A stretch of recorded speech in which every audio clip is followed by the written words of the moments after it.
నమస్కారం రేషియా టీవీ వార్తలకు స్వాగతం. నా పేరు లక్ష్మి. ప్రేక్షకులకు హోలీ శుభాకాంక్షలు. వార్తల్లో ముందుగా హెడ్లైన్స్.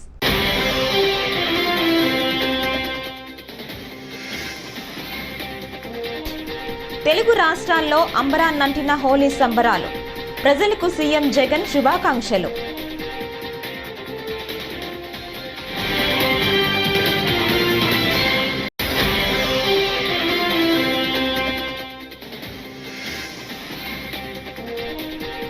కుప్పంలో చంద్రబాబు పర్యటన. మహిళలందరిలో శక్తి ఉంటుందని, దాన్ని వెలికి తీయాలని వ్యాఖ్యలు.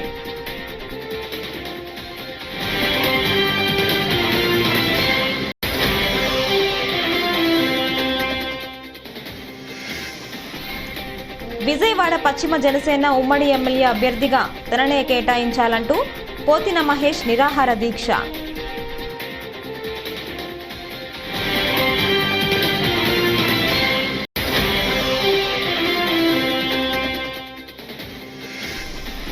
ఆ బస్సును పోలీసులు సిబిఐకి అప్పగించకుండా సంధ్యా ఆక్వా కంపెనీకి ఎందుకు అప్పచెప్పారు ప్రశ్నించిన పట్టాభి.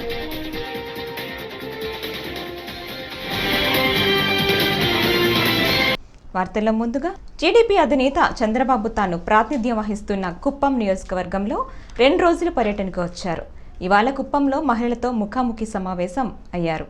ఈ సందర్భంగా ఆయన మాట్లాడుతూ ఎప్పుడు కుప్పం వచ్చినా ఫుల్ జోష్ ఉంటుందని అన్నారు. ఇక్కడ ప్రజలు మంచి మనసు కారణంగానే తాను కుప్పం వస్తే ఆనందం కలుగుతుందని తెలిపారు. ఇక్కడ ప్రజలు ఎంతో నిస్వార్థంగా తనను అభిమానిస్తారని, అది తనకు బాగా నచ్చే అంశమని చంద్రబాబు వివరించారు. అందుకే తాను కుప్పం వస్తే బాగా ఛార్జింగ్ అవుతానని, ఇతర ప్రాంతాలకు వెళ్ళినప్పుడు ఆ శక్తి తనకు ఉపయోగపడుతుందని పేర్కొన్నారు.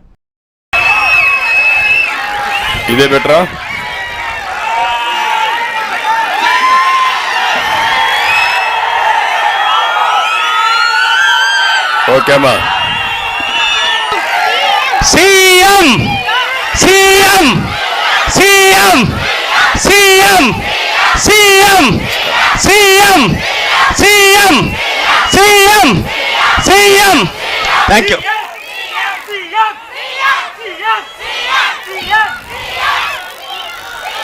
ఓకే,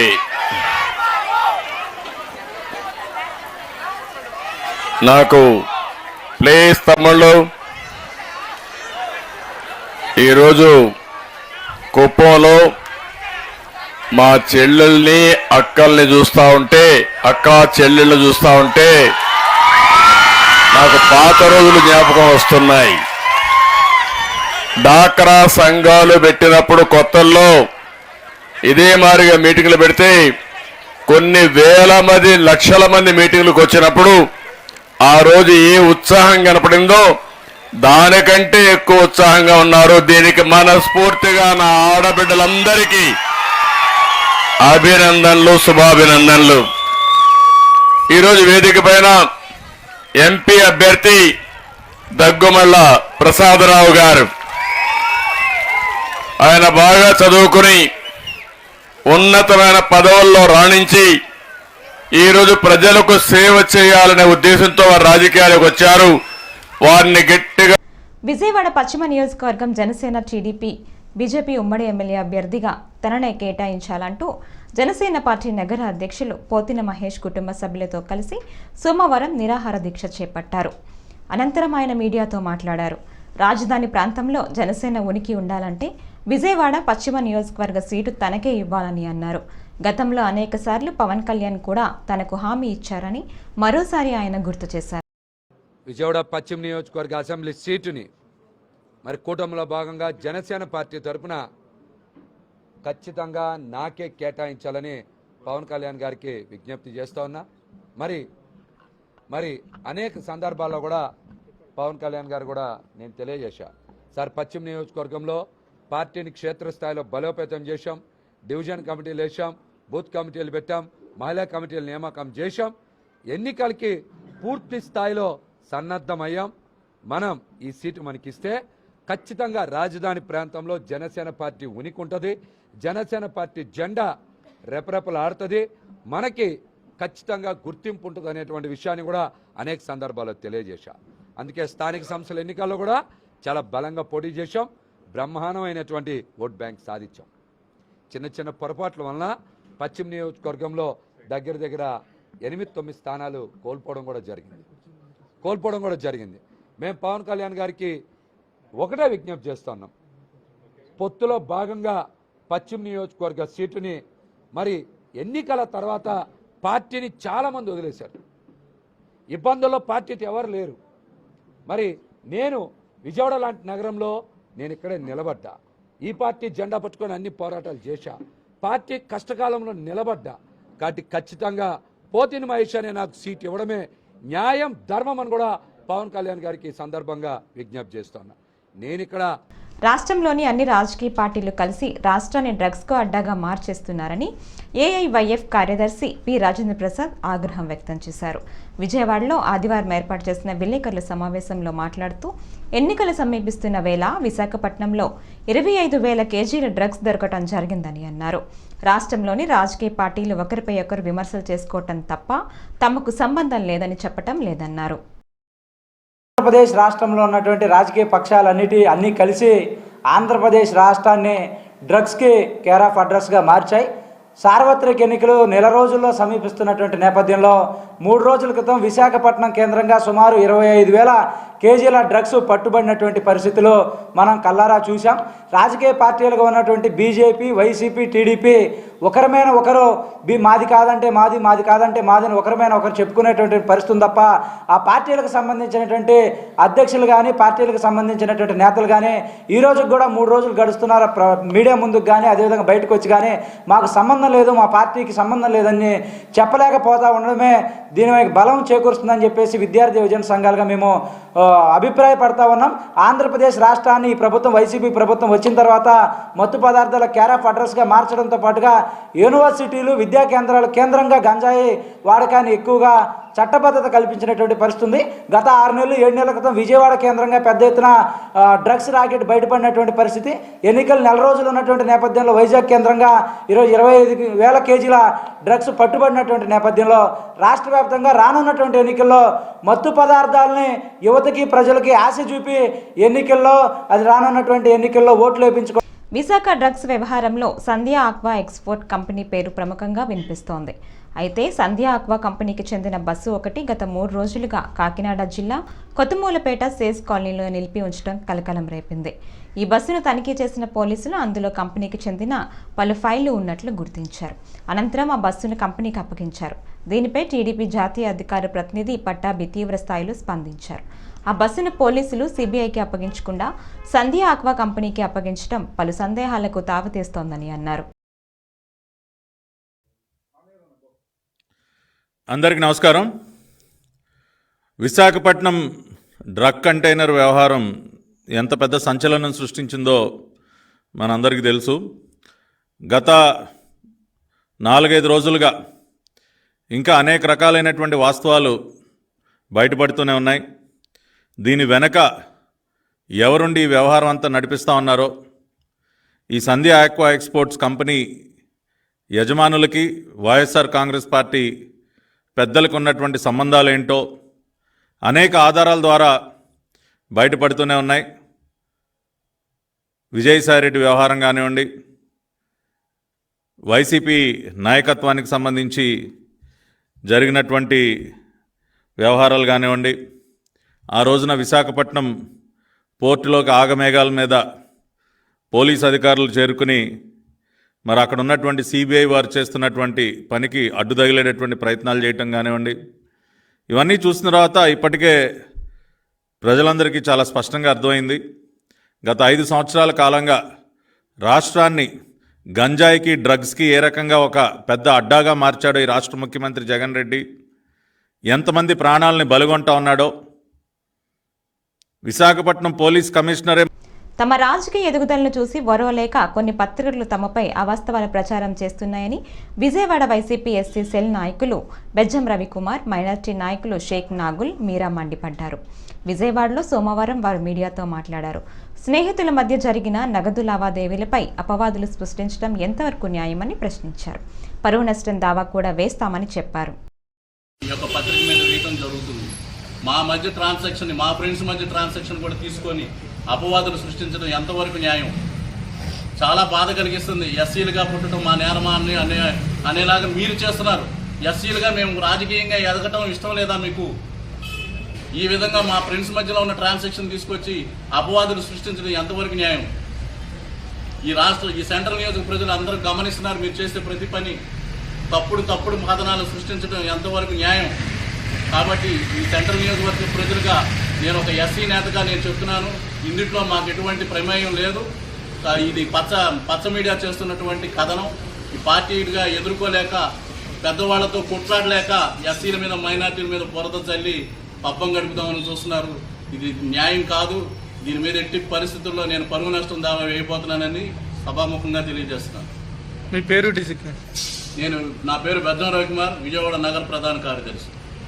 లేదు ఈ నియోజకవర్గంలో సెంట్రల్ నియోజకవర్గం అడ్డా వెల్లంపల్లి శ్రీనివాసరావు గారి గడ్డ అని చెప్పి సందర్భంగా తెలియజేస్తూ ఈ నియోజకవర్గంలో వెల్లంపల్లి శ్రీను గారి గెలుపు కన్ఫర్మ్ అని చెప్పి ఇలాంటి లపోట్ రాజకీయాలు, లంగా రాజకీయాలు, లుచ్చా రాజకీయాలు చేయొద్దని చెప్పేసి ఈ నాయకులు చెప్తా ఉన్నా. మీకు నిజంగా దమ్ముంటే మీరు కనుక నాయకులు ప్రజలకు కనుక పనిచేస్తుంటే మీరు భయపడకుండా గెలిచేదానికి అవకాశం ఉంటుంది.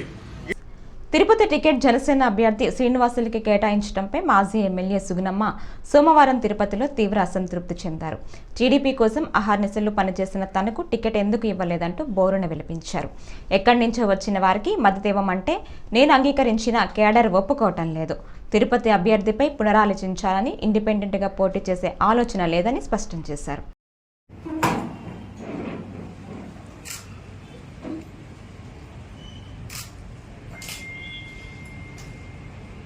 తర్వాత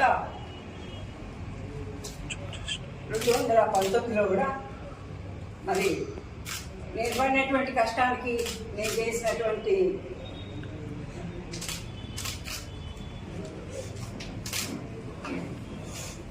సర్వీస్కి చంద్రబాబు నాయుడు గారు నాకే టికెట్ ఇవ్వడం జరిగింది. అయినా నేను ఓడిపోలేదు. అప్పుడు కూడా అంతకాలంలో కూడా నేను ఓడిపోలేదు.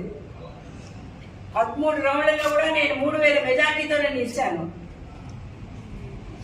మరి తెలిసిన విషయమే, ప్రభుత్వాలు వచ్చినప్పుడు వాళ్ళ అధికారం వస్తుంది అన్నప్పుడు చాలా తారుమారు జరుగుతాయి.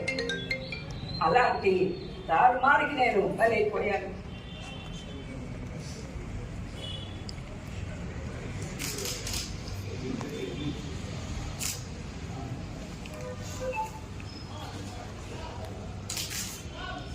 అయినా కూడా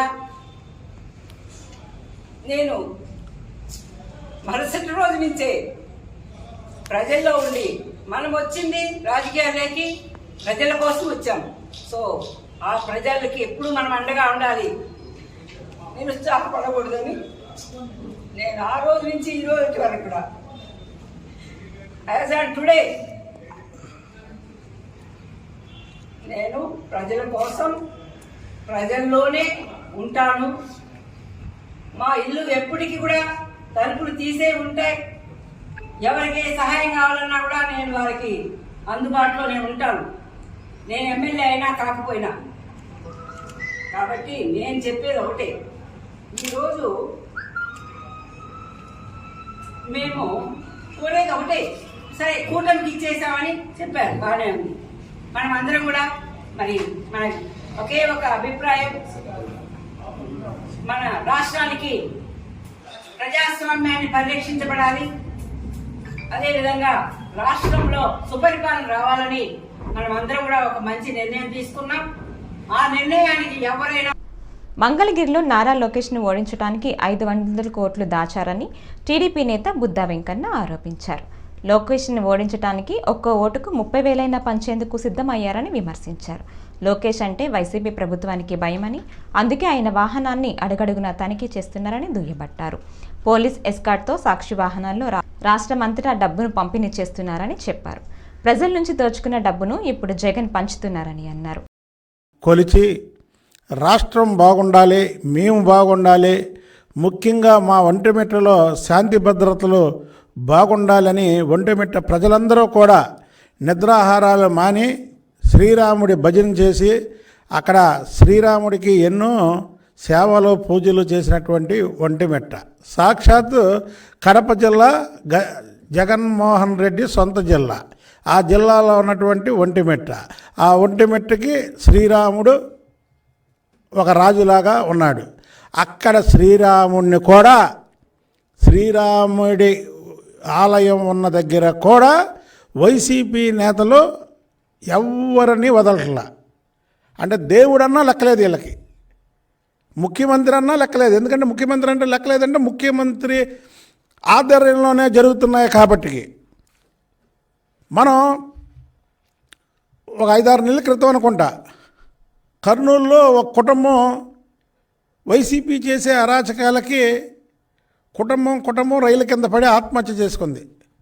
అవాళ తెలుగుదేశం పార్టీ ఆ కుటుంబానికి అండగా ఉండడమే కాకుండా రాష్ట్ర వ్యాప్తంగా కాదు దేశవ్యాప్తంగా మైనార్టీస్ అందరూ కూడా అయ్యో అన్యాయం చేశారు, మా వాళ్ళు అన్యాయం అయిపోయారు అని గగ్గోలు పెట్టినటువంటి ఒక 5-6 నెలల క్రితం వైసీపీ చేసినటువంటి అరాచకం. అది ఇంకా మనం మర్చిపోవాలా. ఆ కుటుంబాలు చేసుకున్నటువంటి ఆత్మహత్య మన కళ్ళ ముందు. వైసీపీ నాయకుల భూదాహానికి వైఎస్ఆర్ కడప జిల్లాలో 3 బలి అయ్యారని చిత్తూరు టీడీపీ ఎమ్మెల్యే అభ్యర్థి గురజాల జగన్మోహన్ వివరించారు. చిత్తూరు టీడీపీ కార్యాలయంలో ఆయన మాట్లాడుతూ బాలసుబ్రహ్మణ్యరావు, పద్మజ, వినయ్లు వైసీపీ నాయకుల దౌర్జన్యానికి ఆత్మహత్య చేసుకున్నారన్నారు. రాష్ట్ర వ్యాప్తంగా గత 10 రోజుల్లో 17,000 ఎకరాలను దోచుకున్న ఘనత వైసీపీదే అన్నారు. ప్రజలు గమనిస్తున్నారని తగిన గుణపాఠం చెబుతారన్నారు. అందరికీ నమస్కారం. ఈరోజు సాక్షాత్తు వైఎస్ రాజశేఖర్ రెడ్డి గారి వైఎస్ఆర్ జిల్లాగా చెప్పుకునే వైఎస్ఆర్సీపీ నేతలు వైఎస్ జగన్మోహన్ రెడ్డి నియోజకవర్గంలోనే భూదందాలు. వైసీపీ నేత దాహానికి బలైన కుటుంబం భూదాహానికి అంటే బాలసుబ్రహ్మణ్యరావు, పద్మావతి, వినయ అనే ఈ 3 దంపతుల ఆత్మహత్యకి కారణం ఈరోజు వైఎస్ఆర్ పార్టీ నాయకులే. అంటే ఒక్క వైఎస్ఆర్ నియోజకవర్గమే కాదు, జిల్లానే కాదు, ఆంధ్ర రాష్ట్రంలో 17,000 ఎకరాలని గత 10-20 రోజుల్లో ప్రభుత్వం రాదు అని గ్రహించిన వైఎస్ఆర్ పార్టీ నేతలు కావచ్చు, నాయకులు కావచ్చు, హడావిడిగా కొన్ని భూ సవరణలు చేసి భూ కేటాయింపులు జరగడం పేపర్లలో నిన్న ఇవాళ చూసాము. ఒకటే మేము ఫస్ట్ నుండి కూడా మా పార్టీ అధినాయకుడు కావచ్చు, మా నాయకులందరూ చెప్తా ఉండే తెలుగు రాష్ట్రాల్లో హోలీ సంబరాలు అంబరాన్ని తాకాయి. అమరావతి, విశాఖపట్నం, తిరుపతి, కర్నూలు జిల్లా వ్యాప్తంగా హోలీ వేడుకలు జరుపుకుంటున్నారు. ప్రతి ఒక్కరి జీవితాల్లో రంగులు నిండాలని ఈ పండుగను ఆనందోత్సవాల మధ్య చిన్న పెద్ద తేడా లేకుండా హోలీ ఆడారు. పలు చోట్ల కామదహనాలు కూడా జరిపారు. మన్మధుని పరాకాష్ఠకు పరమశివుడు అగ్రరూపం దాల్చిన సందర్భంగా కాముడిని దహనం చేసిన రోజుగా కామదహనం జరుపుకుంటారు. ఈ వేడుకల్లో భాగంగా మహిళలు, చిన్నారులు ఆటపాటలతో అలరించారు. ఒకరిపై ఒకరు రంగులు చల్లుకుంటూ సంబరాల్లో మునిగిపోయారు. యువకులు సందడి చేశారు. డీజే పాటలకు డాన్సులు చేస్తూ ఎంజాయ్ చేశారు.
అనూరు చెడు ఆపి ఓలి అనరా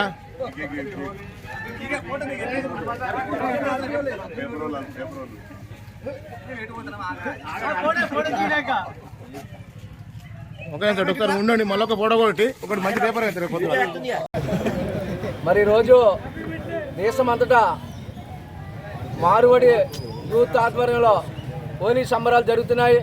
ప్రతి ఒక్కరు కూడా అక్క చెల్లెళ్ళు అన్నదమ్ములు అందరూ కూడా ఈ కార్యక్రమంలో పాల్గొని ప్రతి ఒక్కరూ చాలా సంతోషాలతో మరి ఈరోజు కాకినాడ నియోజకవర్గంలో సోదరులందరూ మరి హోలీ సంబరాన్ని జరుపుకుంటారు.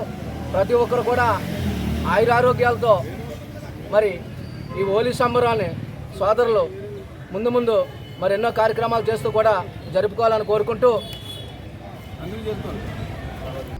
వైసీపీ రాక్షస పాలన నుంచి కాకినాడ నగరాన్ని రక్షించుకుందామని తెలుగుదేశం పార్టీ మాజీ ఎమ్మెల్యే వనమూడి కొండబాబు పేర్కొన్నారు. సోమవారం కాకినాడ 9వ డివిజన్లో దుర్గమ్మగుడిలో మాజీ ఎమ్మెల్యే కొండబాబు, బీజేపీ నాయకులు పైడ భవన్ ప్రసాద్, జనసేన నాయకులు సత్యనారాయణ నాయకులు, కార్యకర్తలు ప్రత్యేక పూజలు నిర్వహించి ప్రచార కార్యక్రమానికి శ్రీకారం చుట్టారు. ఈ సందర్భంగా మాట్లాడారు.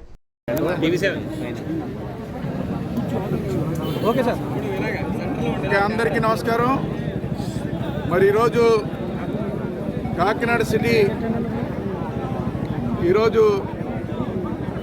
ఎమ్మెల్యే అభ్యర్థిగా Telugu Desam party, Janasena, BJP party ఉమ్మడి అభ్యర్థిగా ఈరోజు ప్రచారం ప్రారంభించాం. ఈ రోజున మాతో పాటు ఈ రోజున జనసేన పార్టీ వాళ్ళు, బీజేపీ నాయకులు అందరూ కూడా వచ్చి ఈరోజు అమ్మవారు దర్శనం చేసుకుని ఆ భగవంతుడి సంకల్పం తీసుకుని ఈరోజు ఇంటింటికి ప్రచారం మొదలు పెడుతున్నాం. ఈరోజు ప్రజల్లో పెద్ద ఎత్తున స్పందన కనిపిస్తుంది. ఎందుకంటే ఈ రోజున ఏదైతే Telugu Desam party, Janasena, BJP party కూటమైందో ఈ రాష్ట్రానికి మేలు జరగబోతుంది, అధికారంలో రాబోతున్నారు, ఆ పార్టీ అభ్యర్థిని ఆశీర్వదించాలని చెప్పి కాకినాడ సిటీ ఒకటే కాదు 175 నియోజకవర్గాల అభ్యర్థులను కూడా ఆశీర్వదిస్తున్నారని కూడా ఈ సందర్భంగా తెలియజేస్తున్నా. ఎందుకంటే ఈ మాట చెప్తున్నా నేను, ఈనాడు ఈ ప్రభుత్వం, జగన్మోహన్ రెడ్డి ప్రభుత్వం వచ్చిన తర్వాత అన్యాయాలు, అక్రమాలు, దోపిడీ తప్ప ఈరోజు ఈ రాష్ట్రంలో ఎక్కడ అభివృద్ధి జరగలేదు. అభివృద్ధి చెందాలంటే అనుభవమైన నాయకుడు, ఈ రాష్ట్రం పైన అవగాహన ఉన్న నాయకుడు, ఈ రాష్ట్రాన్ని, ఉమ్మడి రాష్ట్రాన్ని ఎంతో అభివృద్ధి చేస్తున్న నాయకుడు మళ్ళీ ఆయన అయితేనే అభివృద్ధి చేయగలని ఒక నమ్మకం. అదేవిధంగా జనసేన నాయకులు పవన్ కళ్యాణ్ గారు ఎక్కడ అన్యాయం చేస్తే అక్కడ ఉండి నిలబడి ఈ రాష్ట్ర మనసున్న వ్యక్తి కష్టాల్లో ఉన్నవారికి తానున్నానంటూ సహాయపడే బొలిశెట్టి శ్రీనివాసును తాడేపల్లిగూడెం నియోజకవర్గ ఎమ్మెల్యేగా గెలిపించాలని సినీ నటుడు సుమన్ పిలుపునిచ్చారు. తాడేపల్లిగూడెంలోని బొలిశెట్టి శ్రీనివాస్ నివాసానికి విచ్చేసిన ఆయన మీడియాతో మాట్లాడారు. ప్రస్తుతానికి ఆంధ్రప్రదేశ్ రాజకీయాలకు తాను దూరంగా ఉన్నానని, మంచి వ్యక్తుల్ని ఎన్నుకోవడానికి ప్రజలు పార్టీలకు అతీతంగా పనిచేయాలన్నారు. ఫస్ట్ అడిగేది ఆయన గురించి, బొలిశెట్టి శ్రీనివాస్ గారు ఎలా ఉన్నారు, ఏం చేస్తున్నారు, ఏంటి రాజకీయం, ఇదేంటి, ఏం చేస్తారు, ఎప్పుడు అడుగుతున్నాను. నిజమైన వెలుగుడు. ఇప్పుడు నాకు ఇంత చెప్పడంతో ఆయన దగ్గర నేనేం ఆశించట్లేదు, నాకేం వద్దు. ఇలాంటి మనుషులు ఉండాలి సమాజంలో, ఇలాంటి మనుషుల్లో ఉండాలి. ఒక్కో పార్టీ ఇలాంటి మనుషులు కనీసం 100 మందిలో 50 మంది ఇలాంటి మనుషులు ఉండాలి. అప్పుడే ఆ పార్టీ ముందుకు వెళ్తుంది, ఆ పార్టీ నాయకుడు కూడా ఏంటంటే నిలబడతారు. కాబట్టి ఈ ఎన్నికల్లో వచ్చేటప్పటికి నేను చేతులు ఎత్తి నమస్కారం పెట్టి నేను అడిగేది ఒకటి, మీరందరూ బాగుండాలి. ఎందుకు బాగుండాలి? మీరందరూ నా అభిమానం, కనీసం 50% నా అభిమానం. సో మీకు నేనేం చేయలేకపోయినా కనీసం బొలిశెట్టి శ్రీనివాస్ గారి ద్వారా ఏదో నేను చేయవచ్చు. అది హిందూ అయినా, ముస్లిం అయినా, క్రిస్టియన్ అయినా చేయవచ్చు. నాకేం, నేను హిందువే, కానీ నన్ను ఈరోజు నేను ఇంత స్థాయికి ఎదిగినంటే హిందువే కాదు కదా, Hindu, Muslim, Christian, Sikh, Parsi, Jain, Buddhist అందరూ ఉన్నారు. హిందీ సినిమాలు చేశాను కాబట్టి ఇంతమంది చెప్తున్నాను. అందరికీ నేను ఏదో చేయాలి. నాకు ఎప్పుడు దేవుడు వస్తాడో అవన్నీ నాకు తెలియదు. మా మనుషులు, మా ఫ్రెండ్స్ వీళ్ళందరూ ఉన్నారంటే, ఏమండి బొలిశెట్టి గారు ఇలా మీ ఊళ్ళో ఇట్లా ఉంది సమస్య, అలా ఇలా ఉన్నారు, ముస్లింకి ఇలా ఉంది, క్రిస్టియన్కి ఇలా ఉంది, చేయండి అని చెప్తే తప్పకుండా నేను చేస్తాను. సో అందుకే నా స్వార్థం ఏంటంటే ఆయనతో పాటు నాకు కూడా ఏంటంటే ఇలాంటి చిన్న అంటే చిన్న పనులు ఉంటే అవన్నీ చేసుకోవచ్చు. మా అభిమానులకి నేను ఏదో రకంగా నేను చేసుకోవచ్చు. ఎందుకంటే మన 200 సంవత్సరాలు బ్రతికేది లేదు. ఉన్నప్పుడు ఇలాంటి ఏదో సాయం చేసి మీరు బాగుండాలి, నేను బాగుండాలి, ఇలాంటి మంచి వ్యక్తులు అంటే ఇలాంటి మంచి వ్యక్తులు ఉండాలని ఉంటేనే రాష్ట్రం మంచి మార్పు వస్తుంది, రాష్ట్రంలో మంచి చేంజ్ వస్తుంది, దేశం బాగుపడుతుంది, అన్ని విషయాలు బాగుంది. ఎందుకంటే ఇక్కడ ఈ పల్లెటూరులో ఉంటున్న అంటే పల్లెటూరు అంటే ఇలాంటి ఏరియాలో ఉంటున్న వ్యక్తి కాబట్టి వ్యవసాయం గురించి, రైతుల గురించి ఇది చాలా బర్నింగ్ టాపిక్. దీని గురించి బాగా తెలుసుకుంటున్నారు. సిటీ ప్రకాశం జిల్లా మార్కాపురం పట్టణంలోని బీజేపీ కార్యాలయం నందు ఆదివారం BJP assembly convener PV Krishna Rao అధ్యక్షతన ఆత్మీయ సమ్మేళన కార్యక్రమం నిర్వహించారు. ఈ కార్యక్రమంలో ముఖ్య అతిథిగా టీడీపీ ఎమ్మెల్యే అభ్యర్థి మరియు మాజీ ఎమ్మెల్యే కందుల నారాయణరెడ్డి పాల్గొన్నారు. ఈ సందర్భంగా నారాయణరెడ్డి మాట్లాడుతూ బీజేపీ, జనసేన, టీడీపీ ఉమ్మడి ఎమ్మెల్యే అభ్యర్థిగా తనను గెలిపించాలని కోరారు. ఈరోజు మార్కాపురం పట్టణంలో బీజేపీ ఆత్మీయ సమ్మేళనం కార్యక్రమాన్ని ఏర్పాటు చేయడం జరిగింది. ఈ కార్యక్రమానికి తెలుగుదేశం పార్టీ శ్రేణులు అందరం కూడా వచ్చాం. ఇక్కడ మేము ఒక కార్యాచరణ అనేది రూపొందించుకుంటా ఉన్నాం. ఎన్డీఏ ప్రభుత్వం ఉమ్మడి అభ్యర్థిగా నన్ను రంగంలోకి దించింది తెలుగుదేశం పార్టీ. అలాగే తెలుగుదేశం, జనసేన, బీజేపీ పార్టీల కలయికతో ఈ నియోజకవర్గంలో తెలుగుదేశం పార్టీ అనేది 100% గెలిచేదానికి శక్తివంచన లేకుండా కష్టపడతాం, శక్తివంచన లేకుండా కృషి చేసుకుంటామని చెప్పి ఈ సందర్భంగా తెలియజేస్తా ఉన్నా. ముఖ్యంగా వీళ్ళు డ్రింకింగ్ వాటర్ సమస్యలు కూడా తీర్చలేనటువంటి దౌర్భాగ్య పరిస్థితిలో ఉన్నారు. తోలేవాడు బిల్లులు వస్తాయి రాదో చెప్పుకోలేని పరిస్థితిలో ఉన్నాడు. కాబట్టి మనము ఎట్టి పరిస్థితుల్లో ఇక్కడ తెలుగుదేశం, బీజేపీ, జనసేనల అభ్యర్థిని గెలిపించుకునేదానికి అందరం శక్తివంచన లేకుండా పనిచేసుకుంటామని చెప్పి ఒక తీర్మానంగా మాట్లాడుకోవడం జరిగింది. కష్టపడి తెలుగుదేశం పార్టీని గెలిపించుకొని మన ఎన్డీఏ ప్రభుత్వానికి గిఫ్ట్గా ఇస్తామని ఈ సందర్భంగా తెలియజేస్తాము. ప్రస్తుతం ఐపీఎల్ క్రికెట్ మ్యాచ్లు జరుగుతున్న నేపథ్యంలో కొరిసపాడు మండలం కొరిసపాడు పోలీస్ స్టేషన్ పరిధిలో ఎవరైనా క్రికెట్ బెట్టింగ్లకు పాల్పడితే శాఖాపరమైన చర్యలు తీసుకుంటామని ఎస్ఐ శివయ్య ఆదివారం తెలియజేశారు. క్రికెట్ బెట్టింగులపై గ్రామాల్లో ప్రత్యేకంగా నిఘా ఉంచినట్లు ఆయన చెప్పారు. బెట్టింగులకు బానిసలై జీవితాలను నాశనం చేసుకోవద్దని శివయ్య హితవు పలికారు. నమస్కారం అండి. ప్రస్తుతం ఐపీఎల్ క్రికెట్ మ్యాచ్ జరుగుతున్న నేపథ్యంలో కొరిసపాడు పోలీస్ స్టేషన్ పరిధిలో ఎవరైనా క్రికెట్ బెట్టింగ్లకు పాల్పడితే వాటిపైన శాఖాపరమైన చర్యలు తీసుకుంటాము. ఇప్పటికే అన్ని గ్రామాల్లో, కొరిసపాడు మండలంలోని అన్ని గ్రామాల్లో ఈ క్రికెట్ బెట్టింగ్లు పాల్పడే వారిపైన ప్రత్యేక నిఘా ఉంచబడింది. ఎవరు కూడా ఈ క్రికెట్ బెట్టింగ్లకి పాల్పడకుండా ఈ యొక్క విలువైన జీవితాలని నాశనం చేసుకోవద్దు. అదేవిధంగా ఎవరైనా సరే క్రికెట్ బెట్టింగ్లు జరుగుతున్నాయని చెప్పి పోలీసు వారికి కానీ తెలియజేస్తే వారి యొక్క వివరాలు గోప్యంగా ఉంచబడతాయి. మీరు ఎవరు కూడా క్రికెట్ బెట్టింగ్లకు పాల్పడకుండా క్రికెట్ బెట్టింగ్లు, పేకాట, కోడి పందాలు వీటన్నిటికి కూడా దూరంగా ఉండి మీ యొక్క జీవితాన్ని హ్యాపీగా ఉంచండి. ఎవరైనా ఆ విధంగా చట్ట వ్యతిరేకమైన చర్యలు చేస్తే వారిపైన శాఖాపరమైన చర్యలు తీసుకుంటాము. పోలీసు దీన్ని ఎట్టి పరిస్థితుల్లో ఉపేక్షించదండి. అందరికీ కూడా ధన్యవాదాలు. ఈ వార్తలు ఇంతటితో సమాప్తం. నమస్కారం.